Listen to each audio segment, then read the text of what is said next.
Hello dear students, good morning all of you. देखो, हमने कल लास्ट क्लास के अंदर कूलाम नियम की बात की थी। कूलाम द्वारा दो आवेशों के बीच में लगने वाले बल को कैलकुलेट करने के लिए एक नियम दिया गया। उनके अनुसार दो आवेश Q1 तथा Q2 के बीच यदि डिस्टेंस r हो तो उनके बीच लगने वाला जो फोर्स है वो हमने बताया था कि Q1 Q2 upon are square. तो हमने यहाँ देखा कि हमने कूलाम नियम के अनुसार किसका कैलकुलेशन किया, फोर्स का, बल का, कि दो आवेशों के बीच में कितना बल क्रिएट होता है, कितना बल एक दूसरे के ऊपर दोनों बल लगाते हैं। तो ये जो बल है वो एक कैसी राशि है, एक वेक्टर क्वांटिटी है, सदिश राशि है। इसलिए हमें ये आवश्यक हो गया कि इसको हम सदिश रूप में भी व्यक्त करें। तो हम आज यही पढ़ने जा रहे हैं कूलाम के नियम का सदिश निरूपण, vector representation of coulombs law. तो देखिएगा, इसके लिए हमने वही दो आवेश Q1 तथा Q2 लिए, जिनकी अब हमने यहाँ एक मूल बिंदु माना जिसके सापेक्ष इनकी स्थितियां क्या क्या हैं। इस Q1 चार्ज की स्थिति है R1 सदिश, इसकी स्थिति है R2 सदिश, और इनके बीच का जो डिस्टेंस है वो कितना है, या तो हम कहेंगे R21 सदिश या कहेंगे हम R12 सदिश। इनका सबका तात्पर्य क्या है, Q1 Q2 पे फोर्स लगा रहा है और Q2 Q1 पे फोर्स लगा रहा है। हमने इनके डायरेक्शन इस प्रकार से ली। तो देखिएगा, यहाँ R1 वेक्टर बराबर है मूल बिंदु O के सापेक्ष Q1 का स्थिति सदिश। मतलब ये O के सापेक्ष Q1 की स्थिति कहाँ है, तो किस जगह है, R1 वेक्टर दूरी पर है। इसके बाद में बात करें R2 वेक्टर, तो ये मूल बिंदु O के सापेक्ष Q2 का स्थिति सदिश हो गया।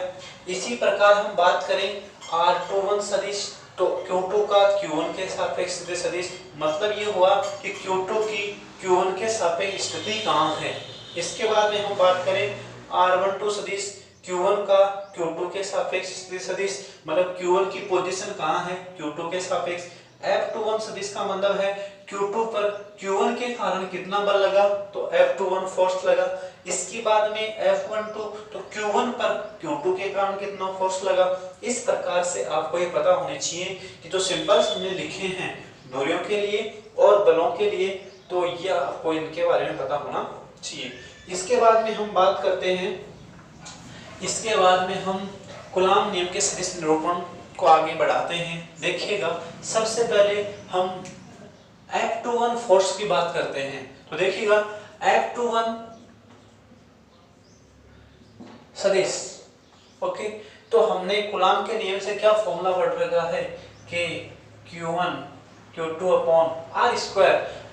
अब हमें सारा का सारा किस में लिखेंगे, वेक्टर में लिखेंगे, पर नीचे तो r किस में आता है, परिमाण में आता है। r जो है वो क्या है, इनके बीच की दूरी का परिमाण है। तो यहाँ इनके बीच की दूरी कितनी है, तो वो हम वेक्टर का परिमाण ले लेंगे। तो यहाँ F21 के लिए कर रहे हैं, इस फोर्स की बात कर रहे हैं, तो हम इस वेक्टर का परिमाण ले लेंगे R21 सदिश। तो R21 वेक्टर का परिमाण, और इसका क्या करना है, स्क्वायर। अब इस फोर्स की डायरेक्शन किधर होगी, तो हम यहाँ देख पा रहे हैं कि ये जो सदिश है इसकी दिशा में ही क्या लग रहा है, एक फोर्स लग रहा है। इसका मतलब इस सदिश की दिशा में बल की दिशा होगी। तो यहाँ इस बल की दिशा दर्शाने के लिए हम इस स्थिति सदिश का एकांक सदिश काम में लेंगे। तो इसका एकांक सदिश कितना आएगा, R21 कैप। एकांक सदिश का मतलब होता है कि जिसका परिमाण कितना हो, जिसका परिमाण कितना हो, एक हो, जिसका परिमाण कितना हो, एक। सिर्फ और सिर्फ ये किसको बताता है, ये डायरेक्शन को बताता है। ये किसको बताता है, सिर्फ और सिर्फ डायरेक्शन को बताता है। इसका परिमाण कितना होता है, एक। तो F21 की जो डायरेक्शन है वो किधर होगी, R21 कैप, मतलब R21 सदिश की तरफ होगी। जिधर ये है स्थिति सदिश, उधर ही फोर्स की डायरेक्शन है, ओके। अब इसको मैं थोड़ा सा हल करके आपको बता दूं कि R21 जो वेक्टर है वो तो कितना आएगा। तो देखिएगा, और इस R21 कैप का मतलब तो आप समझते हो, वैसे भी आपको पता है, आपने जूनियर क्लास में पढ़ा, AK बराबर A सदिश बटे A सदिश का परिमाण, ये पढ़ा। तो देखिएगा, हम इसको क्या लिख सकते हैं, R21 k is equal to R21 vector upon R21 vector का एम्पलीट्यूड या मापांक। ठीक है, तो यहां देखिएगा हमारे पास में R21 वेक्टर आएगा कितना वास्तव में। तो हम इस डायग्राम की बात करें तो यहां हम जो आपने सदिशों के लिए त्रिभुज नियम पढ़ा जूनियर क्लास में, उसी की हम बात करते हैं। ये है R2 वेक्टर, ये है R1 वेक्टर, और अब बात कर रहे हैं R21 वेक्टर। अब देखिएगा सदिशों का त्रिभुज नियम क्या कहता है कि त्रिभुज की कोई दो भुजाओं के सदिश, जो सदिश त्रिभुज की दो भुजाओं को रिप्रेजेंट कर रहे हैं, यदि वो किसी एक ही दिशा में हो तो तीसरी भुजा का जो सदिश है वो उन दोनों सदिशों के योग के क्या होता है, बराबर। तो देखिएगा यहाँ ये इस भुजा का सदिश और इस भुजा का जो सदिश है वो एक ही डायरेक्शन में है, क्लॉकवाइज है, और ये जो है इनके विपरीत है, एंटी क्लॉकवाइज है। तो ये इन दोनों का जो योग है R1 vector plus R21 vector is equal to आएगा R2 वेक्टर। ये होता है सदिश योग का त्रिभुज नियम, ये आपको ध्यान में रखना है। तो यहां से हम R21 वेक्टर की वैल्यू निकाल सकते हैं, R2 vector minus R1 vector. तो आपके पास ये वैल्यू आ गई, तो आपको इस बात को भी ध्यान में रखना है। ओके, तो देखो आगे, तो R21 वेक्टर बराबर कितना आएगा, R2 vector minus R1 vector, और एक वैल्यू हमारे पास ये आ गई। ये वैल्यू हम ऊपर वाले में पुट करते हैं तो देखिएगा हमारे पास में क्या आएगा, F21 vector is equal to के Q1 Q2 upon R21 vector का एम्पलीट्यूड का स्क्वायर, ये यहाँ पुट करते हैं तो आएगा R21 vector upon R21 vector का परिणाम। अब देखो यहाँ दो घात है, यहाँ एक घात है, और कितनी हो जाएगी टोटली मिला के हमारे पास में के Q1 Q2 upon R21 vector की पावर 3, और इसकी जगह में क्या लिख सकता हूँ, R2 वेक्टर माइनस का R1 वेक्टर। Equation number 1। ये फोर्स कौन सा हुआ, Q1 द्वारा Q2 पे लगाए जाने वाला फोर्स। दूसरा, इसी प्रकार F12 कितना होगा, तो आप देख के बता सकते हैं कि Q1 Q2 इसलिए सदिश कौन सा, R12 सदिश का परिमाण, इसकी पावर कितनी आ जाएगी 3, और यहाँ क्या आ जाएगा बोलो, R1 vector minus R2 vector. Equation number 2। सारा का सारा क्या होगा, इसमें थोड़ा सा विपरीत होगा, क्योंकि सदिश योग का त्रिभुज नियम जब आप इस सदिश के लिए लगाओगे तो आपके पास में R12 वेक्टर की वैल्यू कितनी आएगी, R1 वेक्टर माइनस का R2 वेक्टर, ये आएगा आपके पास में। ठीक है, तो इक्वेशन नंबर 1 और 2, तो देखो इसको मैं थोड़ा सा और सोल्व करता हूं। F12 vector is equal to के Q1 Q2 upon R12 vector की पावर 3। ओके, और इसमें मैं नेगेटिव साइन बाहर लूं तो आ जाएगा R2 वेक्टर माइनस का R1 वेक्टर। ये लो जी। ओके, तो इसका मतलब है देखिएगा इक्वेशन नंबर 1 और 2 3 की जब हम कंपैरिजन करें, इनकी तुलना करें, तो देखते हैं कि देखिएगा एक बात और, ये R21 वेक्टर का परिणाम और R12 वेक्टर का परिणाम कितना आएगा, तो हम देख रहे हैं Q1 और Q2 के बीच की जो डिस्टेंस है वो तो निश्चित है। इसका मतलब हम ये लिख सकते हैं कि सिंस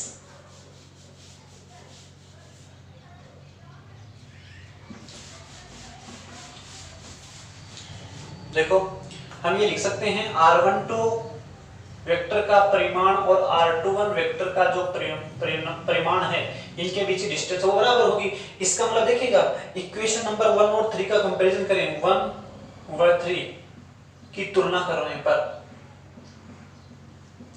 करने पर हम क्या देखते हैं, देखो ये बराबर है कि Q1 Q2 इक्वल है, यहाँ भी R2 माइनस R1 है और यहाँ भी R2 माइनस R1 है, सिर्फ इनमें डिफरेंस किनका है, एक नेगेटिव साइन का है। तो F21 को हम यहाँ ऐसा का ऐसा एडिजिट लिख सकते हैं, तो क्या लिख सकते हैं, F12 vector is equal to minus का F21 वेक्टर। ये लो जी, ये हमारे पास में देखो कूलाम के नियम का सदिश निरूपण तो यही हो गया है इक्वेशन नंबर 1 में और इक्वेशन नंबर 3 में, ये दोनों ही किसके अंदर हैं?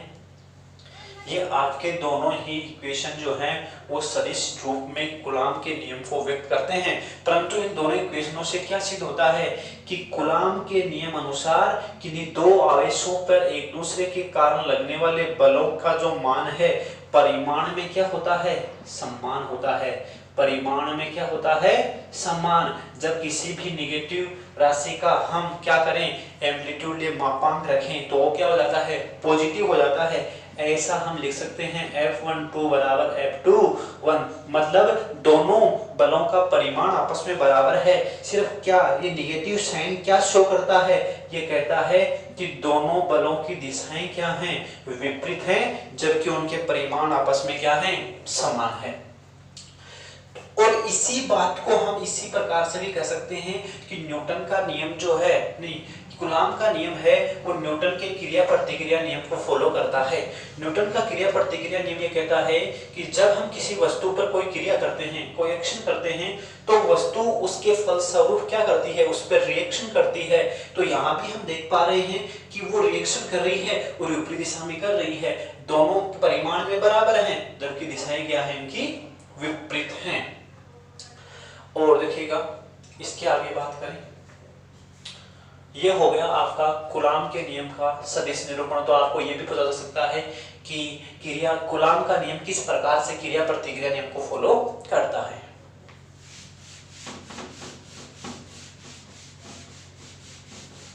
अब देखिएगा आगे, मैं कहूं आपको इसके महत्वपूर्ण पॉइंट्स क्या हैं। कूलाम के नियम के जो विशेष बिंदुओं की जब मैं बात करूं तो देखिएगा, पहला बिंदु कूलाम का नियम कहां एप्लीकेबल होगा, हम इसकी बात करते हैं। तो देखिएगा कूलाम का जो नियम है वो आपका सबसे पहला है बिंदु आवेशों के लिए एप्लीकेबल होगा। बिंदु आवेशों के लिए लागू होगा। बिंदु आवेश कौन से कहलाएंगे? वो आवेश जो कि क्या हैं? जो किसी वस्तु पर स्थित हैं और वो वस्तु कैसी है? निश्चित आकार की है। निश्चित आकार की वस्तु पर उपस्थित चार्ज जो है उसको हम क्या मान सकते हैं? उसको हम बिंदु आवेश मान सकते हैं, चाहे वो कितनी भी बड़ी क्यों ना हो। जैसे मैं कहूं कि ये कोई वस्तु है, इसके ऊपर पॉजिटिव चार्ज है इतना सारा, तो हम टोटली जो परिणामी चार्ज है इसको एक हम बिंदु आवेश की तरह मान सकते हैं और आगे हम इसका सॉल्यूशन कर सकते हैं। दूसरी बात, ये जो चार्ज हैं वो विराम अवस्था में होने चाहिए। विराम अवस्था का मतलब है कि वो स्टेशनरी, वो गतिशील नहीं होने चाहिए।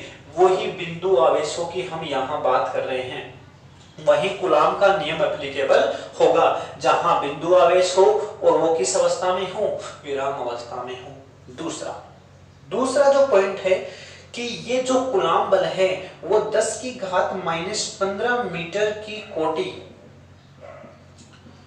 या इससे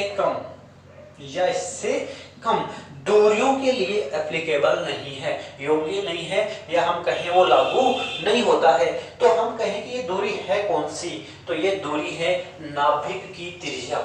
ये दूरी कौन सी है? नाभिक की त्रिज्या।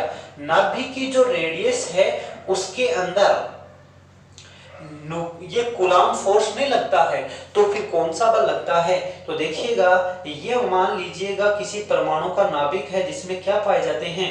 न्यूट्रॉन और प्रोटॉन पाए जाते हैं। और न्यूट्रॉन प्रोटॉन के बीच में हम जानते हैं neutron proton, proton neutron, neutron neutron, proton proton, इन सब के बीच में कूलाम फोर्स नहीं लगता है। इसके बीच में नाभिकीय बल, न्यूक्लियर फोर्स क्रिएट होता है, नाभिकीय बल कार्यरत होता है। इसलिए यह भी एक महत्वपूर्ण पॉइंट है कि 10 की घात -15 मीटर की कोटि या इससे कम दूरियों पर कूलाम फोर्स नहीं कार्य करता है।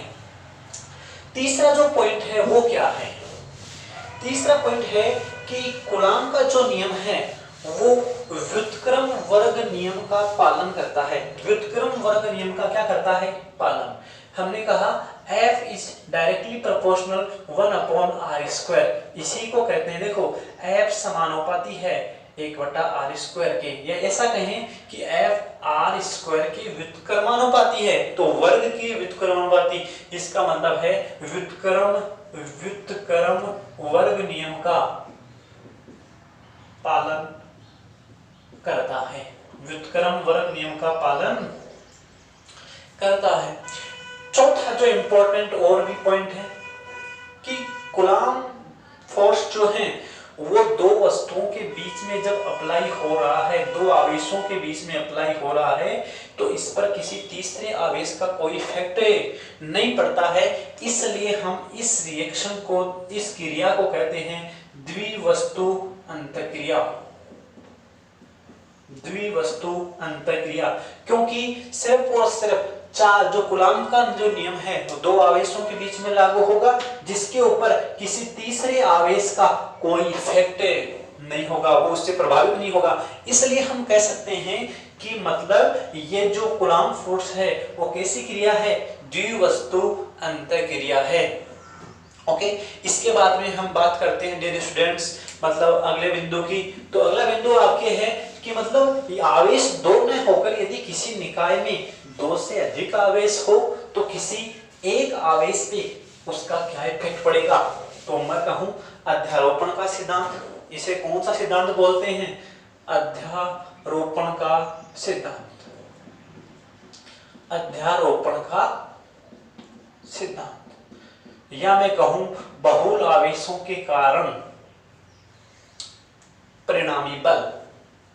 देखिएगा, मान लीजिएगा ये कोई निकाय है, मान लीजिएगा ये कोई निकाय है जिसके अंदर Q1 चार्ज यहाँ है, Q2 चार्ज यहाँ है, Q3 चार्ज यहाँ है, Qn चार्ज यहाँ है, और एक हम ऐसा चार्ज मानते हैं जिस पर हम सभी आवेशों के कारण लगने वाले बल की परिकल्पना करेंगे, या इन सब के कारण उस पर कितना बल अध्यारोपित होगा इसकी हम बात करते हैं। तो इसको हमने मान लिया Q0, और इनकी इस निर्देशांक से, निर्देश तंत्र से, ये निर्देश तंत्र x अक्षिज, y अक्षिज और z अक्षिज जिसका मूल बिंदु है O, उसके सापेक्ष सबकी स्थितियां क्या क्या हैं? तो इसकी स्थिति है r1 सदिश r1 वेक्टर, इसकी स्थिति है r2 वेक्टर, इसकी स्थिति है r3 वेक्टर, और इसकी स्थिति है nवा आवेश जो हमने माना है इसकी स्थिति क्या है?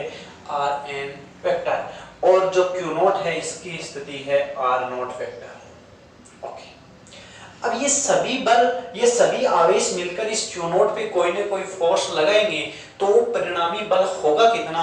तो देखिएगा, सबसे पहले Q1 इस पे फोर्स लगाएगा, और कितना लगाएगा बोलो? F01। मैंने बताया था वो 0 पर 1 के कारण, 0 पर 1 के कारण। ओके, तो ये इसके बीच में दूरी कितनी होगी? तो हम वेक्टर से रिप्रेजेंट करेंगे r01 वेक्टर। इसी प्रकार Q2 भी इस पर एक फोर्स लगाएगा F02 वेक्टर, और ये भी वेक्टर है। यहाँ वाला जो इनके बीच की दूरी है वो कितनी होगी? r02 vector. इसी प्रकार ये इसके ऊपर फोर्स लगाएगा, तो ये कितना लगाएगा? F03 vector. इसके बीच की डिस्प्लेसमेंट या इसके बीच का जो दूरी है वो कितना होगा? r03 vector. इसी प्रकार Q1 भी इस पर फोर्स लगाएगा F0n वेक्टर, और इनके बीच की जो दूरी होगी वो कितनी होगी? r0n vector. ओके, तो अब इस Q0 पे टोटली जो बल है वो किसके बराबर होगा? वो होगा सब बलों के सदिश योग के बराबर। तो परिणामी बल Q0 पर परिणामी बल, रिजल्टेंट फोर्स कितना होगा Q0 पर? तो हम कहें F vector F01 vector plus F02 vector plus F03 vector plus dot dot dot F0n vector. Okay, ये इतना फोर्स इस पर लगेगा। तो देखिएगा, सबकी वैल्यू हम रखते हैं कूलम्ब के नियम से। कूलम्ब के नियम से देखो, यहाँ R01 इसके बीच की दूरी है। तो बताओ इस बल की दिशा किधर है, तो मैं कहूंगा इसके एकांक सदिश की तरफ है, r01 केव की तरफ इस बल की क्या है, डायरेक्शन है। तो हम एकांक सदिश के द्वारा हम इसके बल की डायरेक्शन को बताते जाएंगे। तो देखिएगा हम ये सब मान लेते हैं कि ये जो है वो सारा का सारा प्रक्रम काम हो रहा है निर्वात में हो रहा है। तो निर्वात के लिए हम विद्युतशीलता क्या काम में लेंगे, एप्सिलॉन नॉट, एप्सिलॉन नॉट काम में लेंगे। तो देखिएगा अब हम हमारे पास में F सदिश is equal to 1/4 pi epsilon naught Q1 Q naught upon R01 vector का एम्पलीट्यूड का स्क्वायर R01 कैप। बोलो सही है या नहीं है कूलाम नियम के अनुसार? अभी हमने देखा था किसमें, कूलाम नियम के सदिश निरूपण में। तो इसके द्वारा इस पर लगने वाला बल F01 इतना ही होगा। दूसरा देखो F02 1/4 pi epsilon not Q2 Q not, Q2 के द्वारा Q नॉट पर लग रहा है R02 वेक्टर का एम्पलीट्यूड का square R02 cap plus dot dot dot मैं लास्ट लिख देता हूं 1/4 पाई एप्सिलॉन नॉट Qn द्वारा Q नॉट पे बल लगेगा n R0n वेक्टर का एम्पलीट्यूड का स्क्वायर R0n कैप। ये लो जी। ओके, अब इसको हम कैसा लिख सकते हैं? तो F vector is equal to 1/4 pi epsilon naught बाहर आ जाएगा, Q नॉट भी बाहर आ जाएगा और कोई बात नहीं आएगा। तो अंदर क्या बचेगा, Q1 upon R01 vector plus Q2 upon R02 vector के एम्पलीट्यूड का स्क्वायर और Qn R0n वेक्टर के एम्पलीट्यूड का स्क्वायर। ओके, तो यहां देखने वाली सबसे इंपॉर्टेंट चीज अब है, देखिएगा हम इसको एक साथ लिखेंगे Q नॉट। देखो इसको हम एक योग की तरफ लिखेंगे हम समेशन के रूप में। तो देखो क्या लिख सकते हैं, मैं कहूं I बराबर 0 1 to लेकर n तक। क्या देखो कैसे, I का मान 0 भी नहीं तो नहीं 1 से लेकर चलेंगे इसको, सॉरी I बराबर 1 to n Qi upon R0I vector का एम्पलीट्यूड का स्क्वायर। ये लो जी, शॉर्टकट में लिख दिया हमने सारे को, कुछ भी नहीं बचा। और साथ में एक बात ये भी ध्यान रखना, यहाँ इसकी डायरेक्शन भी है R01 वेक्टर, R02 वेक्टर और R0n वेक्टर। तो यहाँ हम क्या लिख देंगे, R0I वेक्टर ना एकांक सदिश, ऐसा लिखा जा सकता है। F vector is equal to 1/4 pi epsilon naught Q naught I बराबर 1 to n। अब देखो आप 1 लिखोगे तो पहला पद आएगा, 2 लिखोगे तो दूसरा पद आएगा, 3 लिखोगे तो तीसरा पद आएगा, n लिखोगे तो nवां पद आएगा। तो ये जो आपका फोर्स है, ये कौन सा फोर्स है, टोटली जो परिणामी बल है जो Q नॉट पर कार्यरत है, इसे क्या कहते हैं, अध्यारोपण की प्रमेय कहते हैं। तो देखो इसको हम थोड़ा सा और भी चेंज कर सकते हैं। क्या चेंज कर सकते हैं, R0I कैप की जगह हम क्या लिख सकते हैं, R0I vector upon R0I vector का एम्पलीट्यूड। तो यहाँ भी वो क्या हो जाएगा, उतनी घातें हो जाएंगी। ओके, तो ये आपका है अध्यारोपण का सिद्धांत। मैं थोड़ी सी बात और कर लेता हूँ। जब आपके कोई न्यूमेरिकल्स पूछे जाएंगे, तो वहां पर आपको हो सकता है सदिश योग का त्रिभुज नियम काम आ जाए। दो बल कार्य कर रहे हो, सदिश योग का त्रिभुज नियम लगा दिया परिणामी बल ज्ञात करने के लिए। तीसरा समांतर चतुर्भुज नियम भी काम में आ सकता है, समांतर चतुर्भुज नियम और एक बहुभुज नियम। ये दोनों ही फॉर्मूले आपको क्या कहां में आएंगे, ये परिणामी बल ज्ञात करने में काम में आएंगे। ओके, तो ये आप जानते होंगे इनके बारे में। मतलब समांतर चतुर्भुज नियम, इसका मतलब दो बल, किसी एक बल इधर लग रहा है F1 एक F2, तो इनका परिणामी ज्ञात करने के लिए आपने सीने क्लास में पढ़ा है, इनके बीच में यदि कोई एंगल थीटा है, यानी इनका परिणामी बल इधर लग रहा है, अल्फा एंगल पर लग रहा है, तो इनका परिणामी जो बल होगा F नेट, वो कितना होता है आप जानते हो समांतर चतुर्भुज नियम से। F net is equal to under root F1 का स्क्वायर F2 का square plus 2F1 F2 cos theta. Okay, theta दोनों के बीच का एंगल है। फिर आपको यदि ये पूछे कि भी F1 से जो परिणामी बल है वो कितना एंगल बनाता है, तो इस एंगल की बात करें तो alpha is equal to F2 sine theta upon F1 plus F2 cos theta. ये फॉर्मूला किसके लिए है? अल्फा के लिए आएगा, क्योंकि आपने वहां पढ़ा हुआ Q sin theta upon P plus Q cos theta, दो P सदिश और Q सदिशों के लिए जूनियर क्लास में पढ़ा है। तो ये दोनों जो सूत्र हैं वो आपको ये तो बताएगा नेट बल, और ये नेट बल की F1 के सापेक्ष जो एंगल बना रखा है परिणामी बल ने उसका मान बताएगा। बहुभुज नियम क्या कहता है? सदिश योग का जो बहुभुज नियम है वो आपको क्या बताता है, उसके अनुसार मैं बता देता हूं। यदि मान लीजिएगा एक फोर्स ये लग रहा है, दूसरा फोर्स ये लग रहा है, तीसरा फोर्स ये लग रहा है, ये है F1 वेक्टर, यह है F2 वेक्टर, यह है F3 वेक्टर, तो इनका परिणामी जो बल है वो इनको बंद करने वाली इस तीनों को मतलब इसके प्रथम बिंदु और लास्ट बिंदु को मिलाने वाली जो लाइन है वो उसको व्यक्त करेगी परिणामी बल को F नेट को, जो कि सबके सदिश योग के क्या होगी? बराबर होगी। इसे कहते हैं सदिश योग का बहुभुज नियम। ओके, तो हम इससे आगे कल मतलब कूलॉम नियम से रिलेटेड जो भी न्यूमेरिकल्स हैं 2-4 उनको देखेंगे, और उसके बाद में हम जो हमारे चैप्टर का नाम है इलेक्ट्रिक फील्ड, उस इलेक्ट्रिक फील्ड की बात करेंगे। तो आप इसको अच्छे से पढ़िएगा, और जो भी कोई प्रॉब्लम्स यदि आपके हो तो आप कमेंट में लिखकर हमें बता सकते हैं। Thank you.